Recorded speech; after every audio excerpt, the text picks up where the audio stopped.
Hello ವೀಕ್ಷಕರೇ, ನಮಸ್ಕಾರ. ನಮ್ಮ ಫುಡ್ ರೆಸಿಪಿ ಯೂಟ್ಯೂಬ್ ಚಾನಲ್ಗೆ ತಮಗೆಲ್ಲರಿಗೂ ಸ್ವಾಗತ. ಸ್ನೇಹಿತರೆ, ಯಾರೆಲ್ಲ ವಿಡಿಯೋ ನೋಡ್ತಾ ಇದ್ದೀರಾ ದಯಮಾಡಿ ಸಬ್ಸ್ಕ್ರೈಬ್ ಆಗಿ ಹಾಗೂ ವಿಡಿಯೋನ ಕೊನೆವರೆಗೂ ನೋಡಿ. ಇವತ್ತಿನ ಈ ವಿಡಿಯೋದಲ್ಲಿ ಮನೆಯಲ್ಲಿರೋ ಸಾಮಗ್ರಿಗಳನ್ನ ಬಳಸಿ ತುಂಬ ರುಚಿಕರವಾದ ಗೋಲ್ಗಪ್ಪ ಮಾಡೋದು ಹೇಗೆ ಅಂತ ನೋಡೋಣ. ವೀಕ್ಷಕರೇ, ಹೊರಗಡೆ ರೋಡ್ ಸೈಡ್ ಏನು ತಿಂತೀವಿ ಅದೇ ರೀತಿ ಅತ್ಯಂತ ರುಚಿಕರವಾದಂತಹ ಗೋಲ್ಗಪ್ಪನ ಮನೆಯಲ್ಲೇ ಮಾಡ್ಕೋಬೋದು.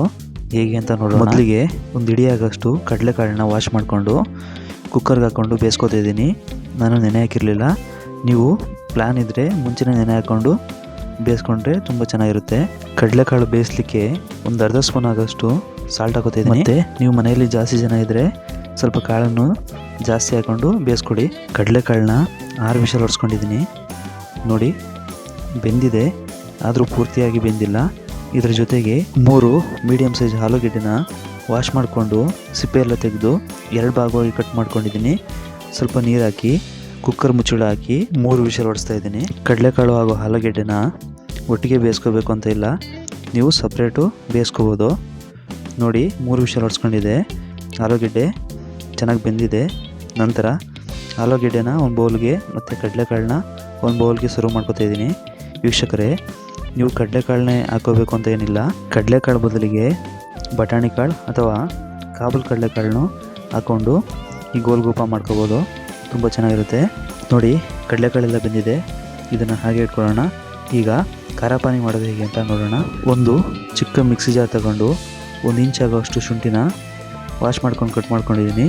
4 ಹಸಿರುಮೆಣಸಿನ್ಕಾಯಿ, 1 ಹಿಡಿ ಪುದೀನ ಸೊಪ್ಪು ಹಾಗೂ 1 ಹಿಡಿ ಕೊತ್ತಂಬರಿ ಸೊಪ್ಪು. ನಾಟಿ ಕೊತ್ತಂಬರಿ ಸೊಪ್ಪು ಸಿಕ್ಕಿದ್ರೆ ಬಳಸಿ, ಟೇಸ್ಟ್ ಚೆನ್ನಾಗಿರುತ್ತೆ. 1 ನಿಂಬೆಹಣ್ಣು ಗಾತ್ರ ಆಗೋಷ್ಟು ಹುಣಸೆಹಣ್ಣು, ಒಂದು ಸ್ವಲ್ಪ ಬೆಲ್ಲ ಹಾಗೂ ಒಂದು ಅರ್ಧ ಸ್ಪೂನು ಸಾಲ್ಟು. ನೀವು ಸಾಲ್ಟು ಈಗ ಬಳಸೋದ್ರಿಂದ ಕಲರ್ ಬಿಡಲ್ಲ, ಕಲರ್ ಗ್ರೀನ್ ಆಗಿರುತ್ತೆ. ಸ್ವಲ್ಪ ನೀರು ಸೇರಿಸಿ ಸಣ್ಣದಾಗಿ ರುಬ್ಬಿ ಪೇಸ್ಟ್ ಮಾಡ್ಕೋಬೇಕಾಗುತ್ತೆ. ನಾವು ಇದನ್ನು ಜರಡಿ ಮಾಡ್ತಿಲ್ಲ, ಜರಡಿ ಮಾಡೋ ಅವಶ್ಯಕತೆ ಇಲ್ಲ. ನಂತರ ಸ್ವಲ್ಪ ನೀರು ಹಾಕಿ ಮಿಕ್ಸ್ ಮಾಡ್ತಾಯಿದ್ದೀನಿ. ಈ ಖಾರ ಪಾನಿಗೆ ನೀವು ನೀರನ್ನು ಹದವಾಗಿ ಸ್ವಲ್ಪನೇ ಹಾಕೊಂಡು ರುಚಿ ನೋಡಿಕೊಂಡು ಸೇರಿಸ್ಕೋಬೇಕಾಗುತ್ತೆ. ಈಗ 1 ಸ್ಪೂನ್ ಆಗೋಷ್ಟು ಅಚ್ಕಾರದ ಪುಡಿ, 1 ಸ್ಪೂನ್ ಆಗೋಷ್ಟು ಜೀರಿಗೆ ಪುಡಿ, ಅರ್ಧ ಸ್ಪೂನ್ ಆಗೋಷ್ಟು ಚಾಟ್ ಮಸಾಲ, ಅರ್ಧ ಸ್ಪೂನ್ ಆಗೋಷ್ಟು ಸಾಲ್ಟ್ ಹಾಕಿ ಮಿಕ್ಸ್ ಮಾಡ್ಕೊತಿದ್ದೀನಿ. ನೀವು ಚಾಟ್ ಮಸಾಲ ಇಲ್ಲ ಅಂತ ಅಂದರೆ ಪರವಾಗಿಲ್ಲ, ಹಾಕೊಳಕ್ಕೆ ಹೋಗ್ಬಿಡಿ. ಸ್ವಲ್ಪ ಕೊತ್ತಂಬರಿ ಸೊಪ್ಪನ್ನ ಹಾಕ್ಕೊಂಡು ಒಂದು ಅರ್ಧ ಭಾಗ ನಿಂಬೆಹಣ್ಣ ಹಿಂಡಿ ಮಿಕ್ಸ್ ಮಾಡ್ಕೊತಾ ಇದ್ದೀನಿ. ವೀಕ್ಷಕರೇ, ಈಗ ಖಾರ ಪಾನಿ ರೆಡಿಯಾಗಿದೆ. ನೀವು ರುಚಿ ನೋಡಿ, ಉಪ್ಪು ಹುಳಿ ಖಾರ ನೋಡಿ ಸೇರಿಸ್ಕೋಬೋದು. ನಾನು ಇಷ್ಟು ಹಾಕಿದ್ದೀನಿ, ನೀವು ಇಷ್ಟು ಹಾಕಲೇಬೇಕು ಅಂತ ಏನಿಲ್ಲ. ನೋಡಿ ಸೇರಿಸ್ಕೊಳ್ಳಿ. ಉಪ್ಪು ಹುಳಿ ಖಾರ ಜಾಸ್ತಿ ಇದ್ದರೆ ಸ್ವಲ್ಪ ನೀರು ಸೇರಿಸ್ಕೊಳ್ಳಿ. ನೋಡಿ, ಖಾರ ಪಾನಿ ಎಲ್ಲ ರೆಡಿಯಾಗಿದೆ. 10 ನಿಮಿಷ ಹಾಗೆ ಇಟ್ಟರೆ ಇನ್ನೂ ಉಪ್ಪು ಹುಳಿ ಖಾರ ಎಲ್ಲ ತುಂಬ ಚೆನ್ನಾಗಿರುತ್ತೆ. ನಾವೀಗ ಸಿಹಿ ಪಾನಿ ಅಥವಾ ಕಟ್ಟ ಮಿಟ್ಟ ಪಾನಿ ಮಾಡೋದು ಹೇಗೆ ಅಂತ ನೋಡೋಣ. ಮೊದಲಿಗೆ ಒಂದು ಚಿಕ್ಕ ಪಾತ್ರೆ ತೊಗೊಂಡಿದ್ದೀನಿ. ಆ ಪಾತ್ರೆಗೆ 5 ರಿಂದ 6 ಖರ್ಜೂರನ ಬಿತ್ತ ತೆಗೆದು ಹಾಕ್ಕೊಂಡಿದ್ದೀನಿ. ಅದ್ರ ಜೊತೆಗೆ 1 ನಿಂಬೆಹಣ್ಣು ಗಾತ್ರ ಆಗೋಷ್ಟು ಹುಣಸೆಹಣ್ಣು, ಒಂದು 3 ಸ್ಪೂನ್ ಆಗೋಷ್ಟು ಬೆಲ್ಲ ಹಾಕಿ 1 ಗ್ಲಾಸ್ ಆಗೋಷ್ಟು ನೀರನ್ನು ಹಾಕಿ 10 ನಿಮಿಷ ಬೇಯಿಸ್ಕೋಬೇಕಾಗುತ್ತೆ. ಹೀಗೆ ಬೆಂದ ನಂತರ 10 ನಿಮಿಷ ಆರಿಸಿ ಗ್ರೈಂಡ್ ಮಾಡಿಕೊಂಡ್ರೆ ಇದು ಸಿಹಿ ಪಾನಿ ಆಗುತ್ತೆ. ಕಟ್ಟ ಪಾನಿ ಬೇಕು ಅಂದರೆ ಇದು ಬೇಯೋ ಸಮಯದಲ್ಲಿ ಅರ್ಧ ಸ್ಪೂನ್ ಅಚ್ಕಾರದ ಪುಡಿ, 1/4 ಸ್ಪೂನ್ ಆಗೋಷ್ಟು ಧನಿಯಾದ ಪುಡಿ, ಅರ್ಧ ಸ್ಪೂನ್ ಆಗೋಷ್ಟು ಚಾಟ್ ಮಸಾಲ, ಸ್ವಲ್ಪ ರುಚಿಗೆ ತಕ್ಕಷ್ಟು ಉಪ್ಪು ಹಾಕಿ ಮಿಕ್ಸ್ ಮಾಡಿ 5 ನಿಮಿಷ ಬೇಯಿಸ್ಕೊಳ್ಳಿ. ಇದು ಬೆಂದ ನಂತರ ಒಂದು 10 ನಿಮಿಷ ಆರಕ್ಕೆ ಬಿಡಿ. ಸ್ವಲ್ಪ ತಣ್ಣಗಾದ ನಂತರ ಮಿಕ್ಸಿ ಜಾರ್ಗೆ ಹಾಕಿ ಗ್ರೈಂಡ್ ಮಾಡ್ಕೊಳ್ಳಿ. ನೀವೀಗ ಒಂದು ಬೌಲ್ಗೆ 2 ಸ್ಪೂನ್ ಬೇಕು, 3 ಸ್ಪೂನ್ ಬೇಕಾಗುತ್ತೆ ನೋಡಿ. ಸ್ವಲ್ಪ ನೀರನ್ನು ಹಾಕಿ ಮಿಕ್ಸ್ ಮಾಡ್ಕೋಬೇಕಾಗುತ್ತೆ. ಈ ಕಟ್ಟ ಮಿಟ್ಟ ಪಾನಿ ಉಪ್ಪು ಹುಳಿ ಖಾರ ಎಲ್ಲ ಸರಿ ಇದೆಯಾ ನೋಡಿ. ಕಮ್ಮಿ ಅನಿಸಿದರೆ ಸ್ವಲ್ಪ ಚಾಟ್ ಮಸಾಲ, ಸ್ವಲ್ಪ ಉಪ್ಪು, ಸ್ವಲ್ಪ ಅಚ್ಕಾರದ ಪುಡಿ ಹಾಕಿ ಮಿಕ್ಸ್ ಮಾಡ್ಕೋಬೇಕಾಗುತ್ತೆ.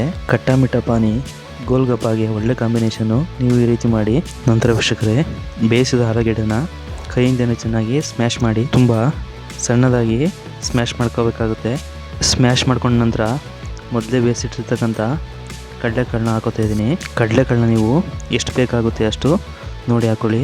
ನಂತರ ಅರ್ಧ ಸ್ಪೂನಷ್ಟು ಅಚ್ಕಾರದ ಪುಡಿ, 1/4 ಸ್ಪೂನಷ್ಟು ಧನಿಯಾ ಪುಡಿ, 1/4 ಸ್ಪೂನಷ್ಟು ಜೀರಿಗೆ ಪುಡಿ, 1/4 ಸ್ಪೂನಷ್ಟು ಚಾಟ್ ಮಸಾಲ, 1 ಈರುಳ್ಳಿ ಸಣ್ಣದಾಗಿ ಕಟ್ ಮಾಡ್ಕೊಂಡಿದ್ದೀನಿ ಹಾಗೂ ಸ್ವಲ್ಪ ಕೊತ್ತಂಬರಿ ಸೊಪ್ಪು, ಸ್ವಲ್ಪ ರುಚಿಗೆ ತಕ್ಕಷ್ಟು ಉಪ್ಪು ಹಾಕಿ ಸಣ್ಣದಾಗಿ ತುಂಬ ನೀಟಾಗಿ ಸ್ಮ್ಯಾಶ್ ಮಾಡ್ಕೊಂಡಿದ್ದೀನಿ.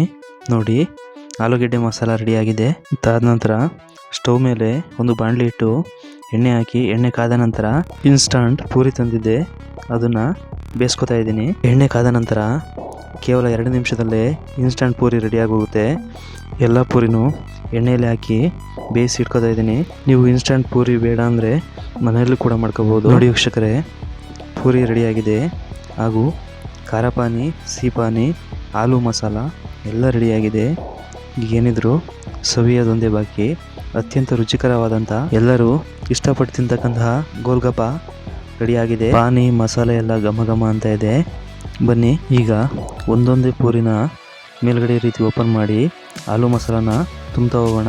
ಈ ಗೋಲ್ಗಪ್ಪ ಆಗಲಿ, ಪಾನಿಪುರಿ ಆಗಲಿ, ಗೋಬಿ ಆಗಲಿ, ಯಾವುದೇ ಸ್ನ್ಯಾಕ್ಸ್ನ ಮನೆಯಲ್ಲಿ ಮಾಡ್ಕೊಂಡು ತಿನ್ನೋದ್ರಿಂದ ಆರೋಗ್ಯನೂ ತುಂಬ ಚೆನ್ನಾಗಿರುತ್ತೆ. ಈ ಗೋಲ್ಗಪ್ಪ ಮಾಡಲು ಮನೆಯಲ್ಲಿರ್ತಕ್ಕಂಥ ಸಾಮಗ್ರಿಗಳನ್ನ ಬಳಸ್ಕೊಂಡು ಮಾಡಿರೋದು. ಇದಕ್ಕೆ ಒಂಚೂರು ಮಸಾಲ, ಪಾನಿಪುರಿ ಮಸಾಲ ಆಗಲಿ, ಬ್ಲ್ಯಾಕ್ ಸಾಲ್ಟ್ ಆಗಲಿ ಯಾವುದೂ ಬಳಸಿಲ್ಲ.